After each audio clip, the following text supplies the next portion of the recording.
পুরুষের শক্তি ও আত্মবিশ্বাস বাড়ানোর প্রাকৃতিক উপায়। আপনি কি শারীরিক দুর্বলতা অনুভব করছেন? নিজেকে ক্লান্ত লাগে?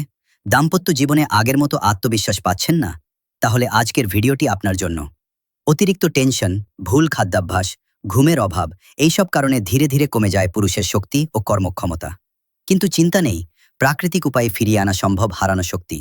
প্রতিদিনের খাদ্য তালিকায় রাখুন এই শক্তিবর্ধক আয়ুর্বেদিক খাবারগুলো: খেজুর প্লাস দুধ বাদাম প্লাস মধুকলা প্লাস দুধ অশ্বগন্ধা পাউডার। এগুলো শরীরের শক্তি বাড়ায়, স্ট্যামিনা বাড়ায় এবং আত্মবিশ্বাস ফিরিয়ে আনে। একটি সহজ আয়ুর্বেদিক ফর্মুলা: রাতে ঘুমানোর আগে 1 গ্লাস গরম দুধ প্লাস 1 চামচ মধু প্লাস 2টা ভেজানো বাদাম প্লাস সামান্য অশ্বগন্ধা মিশিয়ে পান করুন। মাত্র 7 থেকে 10 দিনে নিজেই পার্থক্য বুঝতে পারবেন। শুধু খাবার নয়, কিছু অভ্যাসও জরুরি: নিয়মিত ব্যায়াম, পর্যাপ্ত ঘুম, মানসিক চাপ কমানো।